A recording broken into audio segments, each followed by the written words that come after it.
self-advocacy is the single thing I think women can do to get out of our own way. That was Jessica Gendron, President and CEO of the Center for Leadership Excellence, talking about the disparities and inequities of experiences between non-diverse and diverse women in corporate leadership positions. And this is IBJ's The Freedom Forum with Angela B. Freeman. This podcast is brought to you by Cummins, Inc. Well, hello, everyone.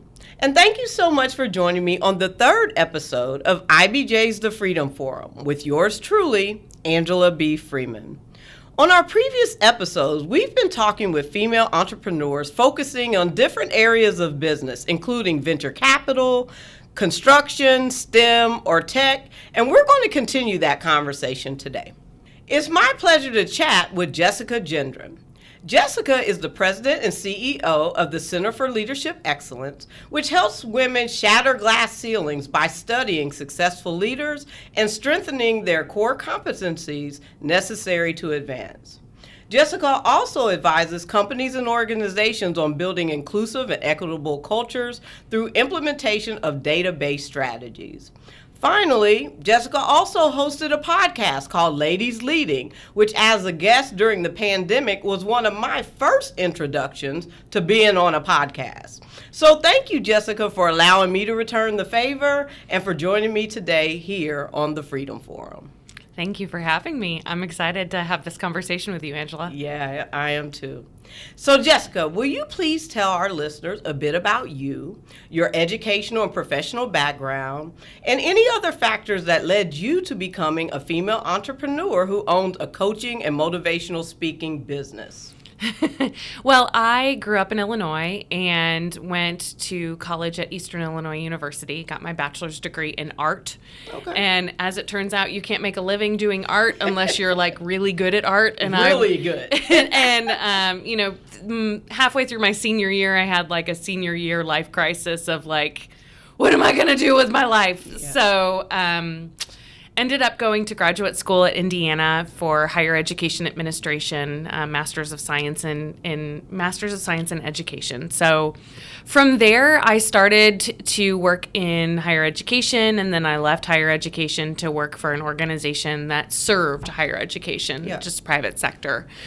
And it was there that I sort of saw that there were inequities in the workplace, and that there were ways that women were treated differently that men were not treated. And for the longest time, I felt like it was just me. Yeah. And I would get so frustrated and so angry with some of the things I was experiencing that that's sort of what led me to this place of wanting to work with women to help them be successful in spite of the obstacles, while also simultaneously trying to deconstruct patriarchy. Yep. You know, it was just sort of those personal experiences of encountering all those roadblocks on my climb to leadership that made me want to do this work and start a business to do that. Yeah, that's awesome. Thank you for that. So tell us about the Center for Leadership Excellence, its mission, and why your organization fills a specific gap, or many gaps, needed by women leaders and executives to be successful. Yeah, so our mission at the Center for Leadership Excellence is we believe that great leaders and great culture create great organizations. Okay. So we're focused on helping leaders be successful. And that looks like education programs, training, speaking, coaching, from emerging leaders all the way up to executive leaders. But what that also looks like is helping organizations create great culture. And I think culture for so many leaders is really far down on the to-do list, and it just keeps getting pushed further and further down. And we hear from people pretty consistently, and particularly in today's environment of, the Great Resignation, everyone's looking to make better culture and to create better culture. And in the environment of post-George Floyd, the diversity, equity, and inclusion conversation is added on top of that. And what we do is we help organizations assess the state of their culture, particularly in the areas of diversity, equity, and inclusion, bias, discrimination, those sort of things. And then we help them see a path to and strategy to enhance and improve that culture so that not only can they be more diverse, but they can be a diverse place to work that's a good place for people of diverse identities to work. Yeah. And I think that's why we focus so much on leadership training for women and helping women advance, because we see those holes in the work that we're doing with companies, helping them strategize on their culture. Bias still exists. Discrimination still exists. And so, we want to help women be successful in spite of that stuff. Yeah, I appreciate that. So before we dig into those nuts and bolts, because I definitely want to touch on, I want to touch on that, I want to talk about my own biases. You just mentioned biases still exist, and we recognize that everyone has unconscious biases, right? And I argue that many unconscious, or what we label as implicit biases, are a lot more like conscious and explicit biases sometimes. But that's a topic for another day. Yeah. At any rate, I recognize that as a woman in STEM, I do have, I think, probably some particular personal biases. And one is about female coaching and motivational speaking companies. I recognize that because I have so many friends who have these companies, and they're super successful. For example, in my limited purview, any female executive who has significant tenure or experience in their field of expertise and decide, you know what, I'm tired of the rat race, I'm tired of corporate America, they can decide to start a business, hang a shingle, and be a coach or motivational speaker.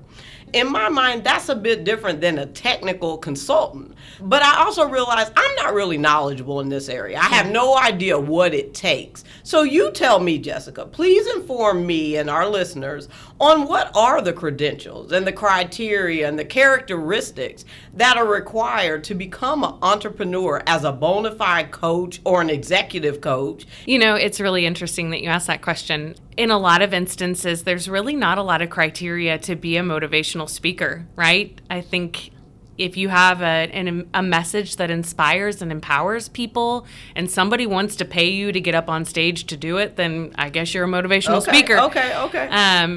There are motivational speakers that are significantly more talented and more successful, and those are people who have subject matter expertise or have lots of practices doing those things. But for the most part, there's really not a lot of criteria there. Okay. Now, on the coaching side, I think that there's a difference between somebody who's a subject matter expert and somebody who's a coach in a particular vertical or industry. And so you can work in an industry and be a subject matter expert, but that doesn't always make you qualified to be a coach. Okay. And I think that people who want to coach and people who want to help others be successful in life or in their professional roles, you probably need to go through some coaching courses, because just giving people advice based on your own experiences in a similar industry or in the same industry is not enough to actually help people be successful. And in fact, you're probably doing your clients a disservice. Right, and that's more just like mentoring, right? That's what we do Yeah. anyway, right? Tell people based on our experiences in similar industries, this was the challenges I faced, this is how I overcome it. That's more like mentoring and what we do on a day-to-day basis anyway. Yeah. Okay. So I think you probably need to go through some coaching courses, be certified as a coach, go through an accrediting body to take those courses or be certified. I don't think you need a certification, but you certainly need to understand foundational and fundamental process and systems that coaches use to help drive performance in people. Okay. All right. See, that's good to know. In your experience in coaching and dealing with women leaders in Indiana and nationwide, what are some of the biggest challenges that women leaders encounter that are not experienced by their male counterparts and that can often drive women out of leadership roles or out of corporate, leadership altogether? Yeah, this is sort of a challenging question to answer because I think that What we try to do when we talk about gender bias and the discrimination or bias that women experience in the workplace that maybe their male counterparts don't, is we try to make it really simple, and it's not simple at all. It's actually a very complex issue. We're talking hundreds of years of policy systems, process, infrastructure created by white men for the benefit of white men. You know, so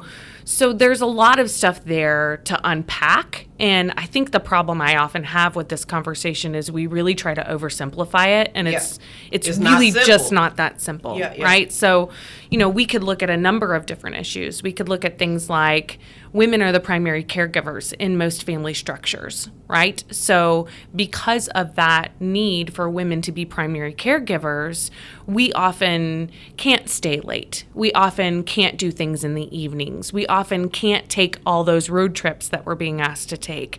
We often can't take on more responsibility at certain times in our lives because of family obligations. Sure. That's right. And those things are things that we think about when being asked to do that stuff. Whereas in many situations, men don't have to think through those things or don't have to say no to those things because of family obligations. Right. So there's some of that cultural stuff related to women's role in society. You know, but then there's also things like, well, society shows and the studies show and the research shows that, you know, women are promoted less. Women are often given feedback about their communication, where men are given feedback on things that they can do better with specific examples of how they can improve their work. Women are considered less for promotions. Women are tapped less for mentoring. Women are tapped less for professional development opportunities. You know, even when they work for female-led organizations, even when their supervisor's female, that women experience those things at higher levels than their male counterparts do. So none of the solutions to those things are simple. So it's hard to answer that question. I think what I will say is that some of this is related to the way that we are socialized as women growing up. And one of the things that I think often gets in women's way in the workplace is we are socialized not to be competitive, and that competitiveness in women should be seen negatively. And so when we see a woman advocating for herself, for a promotion, for a raise, for more responsibility, to take on a role, whatever that may be. Or that was my idea. I said that. Right. In a meeting. Exactly. That we often see those things negatively, and so most women shy away from doing that stuff. And I think self-advocacy is the single thing I think women can do to get out of our own way. And to be more successful in the workplace is to advocate for ourselves more and to stop living under the thumb of the stigma associated with it, because I really think that's a piece of it. Men don't give it a second thought. You know, they advocate for themselves. They'll say in a meeting, that's my idea. You know, they'll call somebody out for that. If they want a raise, they walk into their boss's office and say, I'd like a raise. If they want to apply for a job, they'll apply for a job where they meet 20% of the criteria, whereas women won't apply for it unless they meet 90% of the criteria. Absolutely. So I think there's some, to be fair in this conversation, I think there's some work that women have to do as well to get out of our own way and not just blame the men for all the problems. And that's absolutely true. And I'm going to touch on that just a bit more. But there's no question, and it's part of why women's empowerment, professional development continues to be sought after, because women are always looking to see how they can improve, what they can do better, how can they navigate around the stigmas and the stereotypes in order to be successful. So that's unquestionably true. And so when we talk about women leaders generally, you've already touched on this. At least you and I understand, and I think people are beginning to more broadly accept that all women leaders are simply not treated equally in the workplace.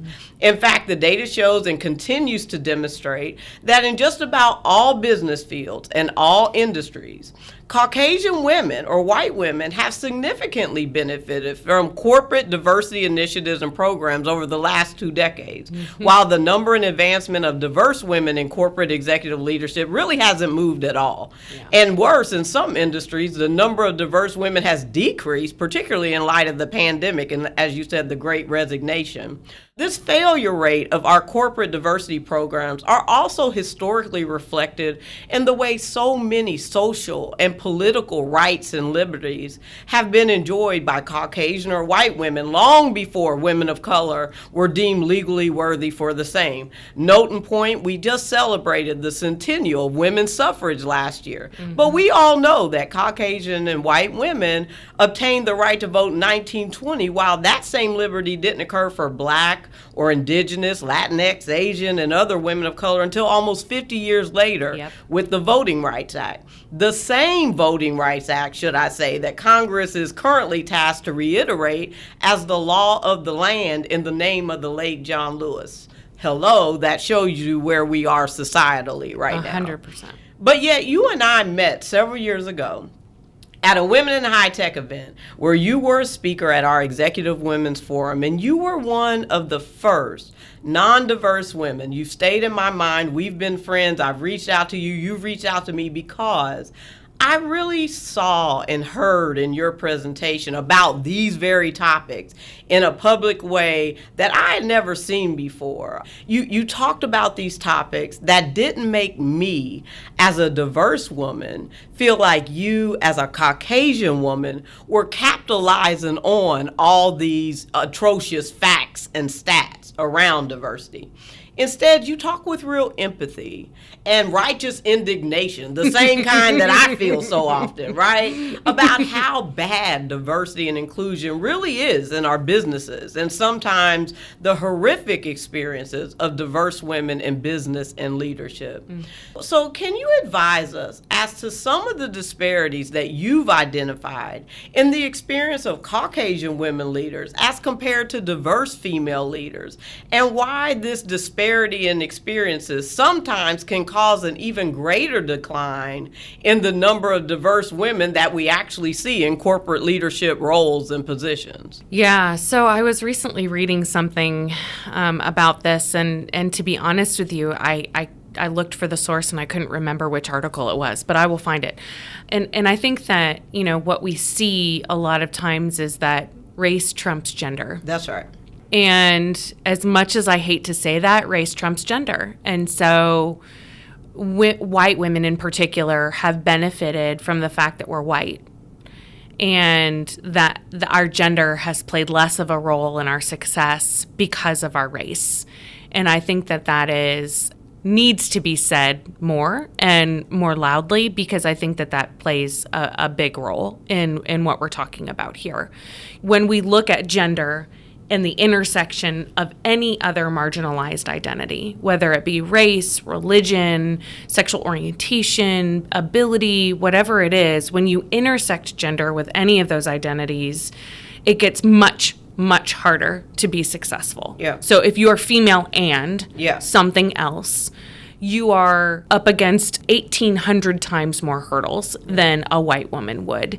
And the truth of the matter is that white women are going to be the people, if we're looking at a white woman with a bunch of other women of color or women of diverse identities, the white woman's going to get picked simply because white men feel safer and more comfortable with white women than they would a woman of color. And so I don't know if there's a lot of really great statistics. I mean, we could look at every statistic that breaks out by race and know that the statistics for women, Black women, Latin women, Latino women, any of the BIPOC identities, their percentages are worse. Yes. And that's the truth of it. I appreciate that because, again, you were the first white woman to say it so adamantly. It wasn't questionable. It's not something to be discussed. It's factual, and it is factual. Mm-hmm. It's statistical, but also to talk about it in a way that, again, didn't leave me like, well, you're really capitalizing. Because I will tell you, I think that is a struggle with a lot of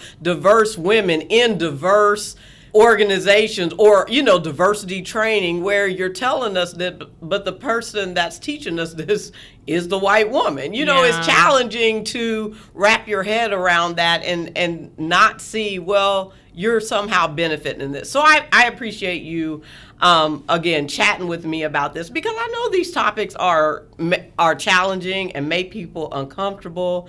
And so I personally believe that everyone should use their power, their privilege, and their platform to help and support those without, whether those people look like you and people who don't look like you. Let's take a quick break to hear from our sponsor, Cummins, Inc.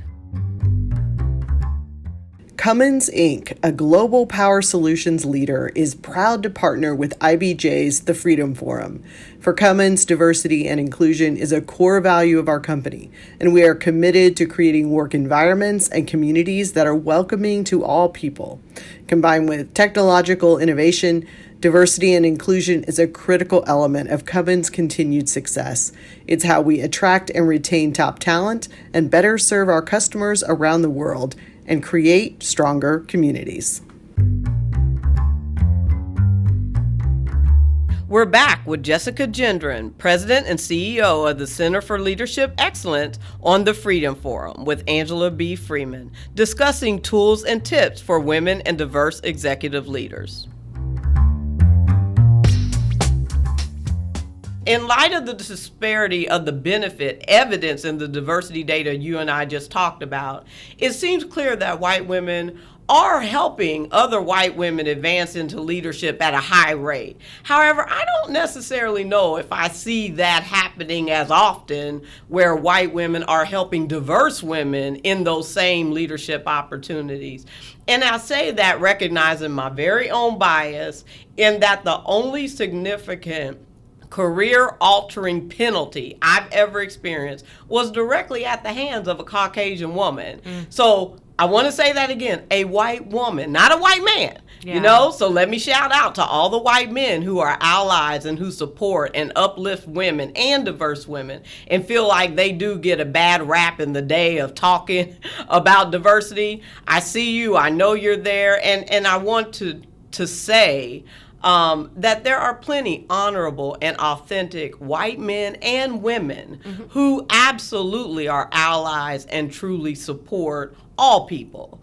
But as women, we also all know that there are plenty of women who absolutely will not support another woman, particularly if she's a diverse female. So Jessica, I want to ask you, again, based on your experience, what are your thoughts around whether Caucasian or white women should feel or have any additional onus or responsibility to use their power and privilege, not just to help other white women to and through leadership opportunities, but also to help and advance diverse women who've not enjoyed the same progression or advancement to leadership that's been expedited in so many companies by corporate diversity programs and initiatives that, again, is clearly and factually and statistically have benefited white women. What are your thoughts around that? Well, the answer is yes.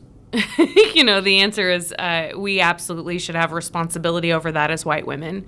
I think that this is probably a time to talk about the difference between real allyship and what I call performative allyship. Okay, yeah. There's a lot of people who see allyship as what I would consider performative allyship, saying I support women publicly on my social media, saying I'm an ally, having women on my team and supporting them, getting to know women in the workplace. Those sort of things that's not allyship. That's friendship. That's good supervision. Right. What real allyship looks like is mentoring people to be successful, speaking their name in rooms that they're not present in, right. ensuring that they have seats at the table. And I think that, when we talk about gender equity and equality, what that means for us as white women is that we have to understand that while we are women and that there is bias as white women that we do encounter on a day-to-day basis, that we have a significant amount of privilege, and we have to leverage and use that privilege to lift all the women that come behind us, Right. regardless of their identities. And I think that is sometimes white women get a pass, or we give ourselves a pass. We say, well, I'm a victim here too, Yeah. right? I've Yeah. experienced bias. And you have. And I've you absolutely experienced have. Yeah. discrimination. I'm a minority here in business. And the truth of the matter is, yes, that's absolutely true. But we also have a significant amount of privilege in so many places. And we have to use that privilege to be a true ally for women who are not white, women of marginalized or underrepresented identities. And what that means is when you're sitting in a room and you're looking around, you need to be asking yourself, who's not in this room that should be? Right. And whose voice isn't represented here that should be? And when someone interrupts another woman in a conversation, and I have privilege and power in that space, I should say, I'm sorry, Angela was talking. Yeah. Or I think I heard Angela say that 5 minutes ago. Right. Right? And using our power and privilege to give them voices in places where we can give them voices. Absolutely. As much as I love to celebrate the women's suffrage movement in 100 years, I look at the history of how white women were able to earn the right to vote, and so much of that journey was on the backs of black women. Yeah, absolutely. And I think that part of the story is like the dirty that we sweep under the rug. And what we've got to do is just start having more honest conversations about this stuff. Yes, we have benefited as white women from the work of black women. Yes, we have benefited as white women because we are white. And it is time for us to use those privileges to help other women advance and help women of diverse identities advance at the same rates as us. Use that power to help other people. That's all we're saying, Yeah. right? That's the only message. And I don't see why that stirs such, anger and frustration with so many who, it's okay. Like, that's part of the history, just like everything that's happening today will be part of the history for the next 100 years. And I hope they have the opportunity to read it in true fashion, not, make it anything different than what it is. I think that's okay. I think a piece of that really quick, Angela, is just please. helping people understand the difference between equity and equality. Right. Right? And I think that that's the challenging part of the conversation for a lot of people, of helping them understand that, equality means everybody gets equal opportunity. Right. But equity means some populations might get a little extra. Right. To make it fair. Right. And I think that when we look at business leaders, they're like, well, I worked my butt off to get to where I am today. Yeah, I know. But you also are male, and you benefited from being male, and you didn't even realize it. Yeah, that's and right. also your dad was an attorney, and so you got into law school because your dad went to that law school. That's right. And you certainly helped. Not Right. that you weren't qualified, Right. or not that you didn't Totally. make the grades, but it didn't help that dad was the buddy of the dean. Like Yeah. those things. Or an help. alumni, yeah. Right. Yeah, Yeah. absolutely. So I think that those are the conversations I think that are really challenging for men in particular, is to confront privilege that they didn't know that they had, that they didn't know that they benefited from, and the subsequent guilt that often comes with that. And I don't think they know what to do with it. Okay, but let's talk about that, Jessica. Is there really guilt? I don't see guilt. I see anger. Yeah. I see resentment that we as people of color had the nerve to call out that you had privilege and opportunity that we did not. And somehow, to me, that doesn't equate to you didn't earn it, or you're not due, or you're not worthy. It's just that you had a little bit of help. I don't see why that's so infuriating to people. Yeah, I don't know the answer to that. Yeah. But I agree with you. Yeah. I think I see it as well.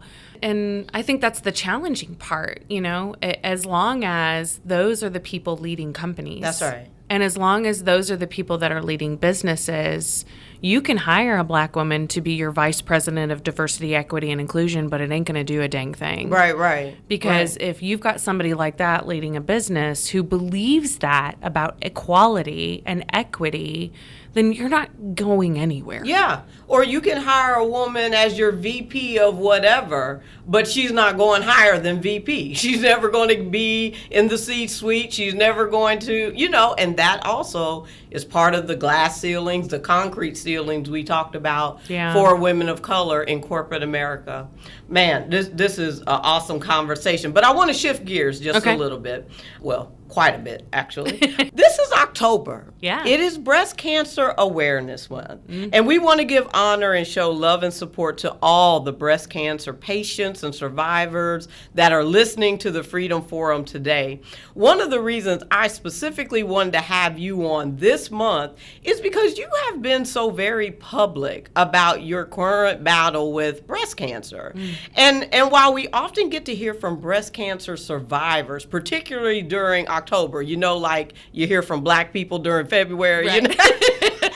I've never really had the opportunity to speak to or hear from someone who's actively in their personal battle with cancer or breast cancer. So again, I want to thank you for coming on and being who you are and being so open and vulnerable, not just around one challenging topic that we were already talking about, but yet another challenging topic to share with our listeners about your battle with breast cancer. So before we go into that, I just want to ask you, how do you feel? You look phenomenal. I've said over and over again, like, you look amazing. But how you feel physically, spiritually, emotionally? What's this journey been like for you? I feel great. You look great. Thanks. You really do. I'm just going to carry you around with me. You can be my hype woman. I feel great. The journey has been challenging, but I've weathered the storm fairly well. I didn't have a lot of side effects during chemotherapy. My surgery went really well. I start radiation tomorrow, so I've been pretty good through that. When I got diagnosed, one of the things I started doing was every morning I would wake up and do journaling. Yep. And I would reflect on a Bible verse, I would journal a little bit, and then I would do gratitude journaling. So I spent some time thanking the universe, thanking God for the things in my life that I had, and thankful for early diagnosis, thankful for great treatment, thankful for great doctors and hospitals, and thankful for great caregivers and all of these things, and that has really kept my mind at peace through all of this, and mentally been very strong. And even my doctors all comment about, you've got the right attitude, you've got such a great attitude about all of this. And so I really think that that's so much of the battle, and why I've been able to weather the storm so well. Yeah, that doesn't surprise me, knowing you. That doesn't surprise me at all. And so speaking about that attitude, tell me what qualities or characteristics, beyond your attitude, because we've already identified that, do you think you possess that has empowered you to be so strong and successful as you face, these personal challenges and professional challenges? What I see in you is that through all of this, you're still happy, you're still joyous, you're humble, you're thankful. You still have those qualities that I saw in you several years ago when we first met. Oh, I don't know. I mean, I grew up with a lot of challenges, I grew up with, not a lot of privilege, and I grew up in a low socioeconomic household and a single parent household, and encountered bullying as a kid and had a lot of challenges that I had to overcome. Yeah. And I think you learn resilience. Yeah, I think you learn how to bounce back. And I've always had sort of this indignation in me of, I'll show you, and maybe it was because I was bullied. Maybe it was because I was a poor kid in a really wealthy area, of people not believing in me and wanting to prove them wrong. Yeah. And so that's sort of been my life motto, is I'll show you. Yeah. I think it just carries through in everything I do. My motto since I've been diagnosed with cancer has been all joy. Yeah. I said to my husband at the beginning, I don't want to look back at this time in my life and remember it as the time I had cancer. Yeah. I want to just remember the things that we would have experienced in spite of cancer. That's really been the motto of all joy. Like, let's just soak up the happy and forget about all the bad stuff, because we don't have control over that. Yeah. And I want the happy memories, not the bad ones. Yeah, that's so powerful, and that's so awesome. So we're going to wrap up here soon, but I want to end with a couple final questions. What would be your public service announcement that you would want everyone to know about breast cancer awareness, prevention? It is October, so I don't want to lose the opportunity to give people some insight as to resources or support organizations or whatever that you found through your journey that's really been helpful that you'd like to, give some public credence to. Early detection matters. Yeah. What people don't really often realize about breast cancer is that it progresses very quickly and it becomes a really treatable, curable cancer, and really quickly becomes something that's not curable. Yeah. Because of the way breast cancer spreads, it spreads into your lymphatic system, which then goes into your bloodstream. Yeah. And then at that point, it spreads everywhere. Yeah. So early detection really matters in breast cancer. And I'll be honest with you, I found my lump myself. I found it myself. And I didn't find it because of some magical self-care routine that I do on a monthly basis. Yeah. I had like a pain in my boob and felt it. And I was like, that's not supposed to be there. Yeah. And I think, we have all these shower cards, check yourself in the shower. Yeah. I couldn't feel mine unless I was laying down on my back. And in fact, every physician I've seen since I've diagnosed has you lay at least a 45-degree angle, if not flat on your back, when they're examining your breasts. Yeah. And so don't just do it in the shower. Lay on your bed. Yeah. And feel it that way too. Yes. And people are like, well, I wouldn't even know what to feel for. Well, here's You'll what it know feels it like. when you feel it. Well, you know it when you feel it, but here's how I described it. It's like a grape floating around in some Jell-O. Yeah. You can't really tell what it is, but it's not Jell-O. Yeah. Right? Yeah. So I think routine self-checks are really, really important. I was 39 when I was diagnosed, so it wasn't a mammogram, and you can't even see my tumor on a mammogram. Yeah. You have to do an ultrasound. So even traditional mammograms are not catching this stuff. So I was lucky. I caught it. Early. I have stage 1B, which is really, really early. So early detection matters. Self-checks matter. I'm going to give credence to my pals at the American Cancer Society because they have such incredible resources and support. And so they've got lots of great resources on their website. So I'm going to give credence to them. Yeah, absolutely. Thank you for that. Your point about early detection matters because I just heard the other day that because of the pandemic and all the doctor's offices being shut down, so many women have didn't go get their annual mammogram or their, annual pap smear.